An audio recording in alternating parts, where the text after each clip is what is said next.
ప్రధాన డిమాండ్స్ ఏంటి ప్రభుత్వం తరఫున? రెగ్యులర్ చేయమని మేము రెగ్యులర్ చేయమంటే వాళ్ళు రెగ్యులర్ చేయలేము, మీకు కోర్టు ఒప్పట్లేదు అని అంటున్నారు. ఈ ప్రభుత్వమనే కాదు, ఏ ప్రభుత్వమైనా అంతే అలాగే చేస్తున్నాయి. కనుక మేము ఇప్పుడు ఏంటి చెప్తున్నామంటే రాష్ట్ర ప్రభుత్వము సెంట్రల్ గవర్నమెంట్ కలిసి ఉన్నప్పుడే న్యాయం జరగకపోతే మాకు ఎప్పుడు న్యాయం జరుగుతుంది? 13,000తో ఎలా బ్రతుకుతాం, ఎలా చదివి ఆరోగ్యం కొరకు ఏడ్స్ పాటుపడతాం. మేము ఆరోగ్యశ్రీ కార్డు ఉందనుకొని వెళ్తే మాకు ఆరోగ్యశ్రీ కార్డు వర్తించాలి. ఏమీ లేదు, డబ్బులు ఎట్టుకున్న గ్యాస్ కే మీరు ఎలిజిబిలిటీ కాదు గవర్నమెంట్ ఉద్యోగస్తులు అని చెప్పి గ్యాస్ కే మేము ఎలిజిబిలిటీ కానప్పుడు ఏ ప్రభుత్వ పథకాలకు కూడా ఎలిజిబిలిటీ కానట్టే.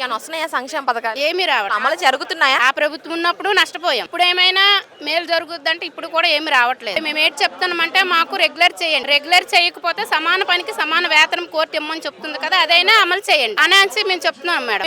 మీకు ఎంత జీతాలు? 13,000. ఎంత కావాలని డిమాండ్? సమాన పనికి సమాన వేతనం కోర్టు ఏది చెప్తుందో అదే. ఇప్పుడు మీకు హెల్త్ కి సంబంధించి సిక్ లీవ్స్ ఏమైనా ఉంటాయా? లీవ్స్ లేవు మేడం. మాకు సిక్ వస్తే మాకు మేమే బాగు చేసుకోవాలి, మాకు మేమే పరుగులెట్టాలి, లేకపోతే loss of pay. 13,000 loss of pay అనుకుని వెళ్తే మాకు ఇంకొచ్చేది ఇంకేం రాదు. కనుక సిక్కు వచ్చినా ఏదొచ్చినా మా సిక్కు మేమే విడిపించుకోవాలనుకున్నట్టు మేమే పరుగులెడుతున్నాం. కనుక ప్రభుత్వాలు అవి గుర్తించి మాకు సమాన పనికి సమాన వేతనం ఇమ్మనేసి కోరుకుంటున్నాం మేడం. ఇప్పుడు ఆప్కాస్ రద్దు అని చెప్తున్నారు. ఆప్కాస్ రద్దు చేయడం వల్ల మధ్యవర్తులు బాగుపడుతున్న దినాల్లో ఆప్కాస్ లేనప్పుడు కాంట్రాక్ట్ ఉండేవాళ్ళు, అతను బ్రతికేవారు పర్సంటేజ్ తీసుకొని, మాకు వచ్చేది ఏమి ఉండేది కాదు. ఇప్పుడు అది లేకుండా డైరెక్ట్గా మాకు వచ్చేస్తాయి. అంటే మాకు ఇందులో వచ్చేది ఏంటంటే కరెక్ట్ టైంకి పిఎఫ్లు పడుతున్నాయి, ఈఎస్ఐ కట్ అవుతుంది. కనుక మాకు ఆప్కాసు మంచిది అనిపించింది. ఎందుకంటే 6 నెలలకు 7 నెలలకు ఒక కాంట్రాక్ట్ మారిపోవడం, ఎక్కడోలో వస్తారు, వాళ్ళు మేము వెతుక్కొని వెళ్ళాలి, మార్చుతాం ఇస్తాం అని నెలల తరబడి మాకు జీతాలు. కార్మికులకి ఎంటీఎస్ అమలు చేయాలంటున్నారు కదా, అసలు ఎంటీఎస్ అంటే టైం స్కేల్ కావాలని మీరు ప్రభుత్వం డిమాండ్ అంతే. ఇప్పుడు ప్రభుత్వం వాళ్ళు సంక్షేమ పథకాలు ఇవ్వలేము అంటున్నారు, కనీసం మరి మీకు టైం స్కేల్ అనేది ఇస్తారా?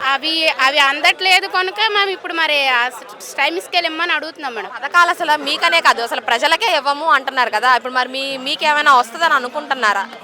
మేము రాదనేసి అనుకుంటున్నాం మేడం. రాకపోయినప్పటికీ కూడా మా జీతం మరి పెంచాలి కదా.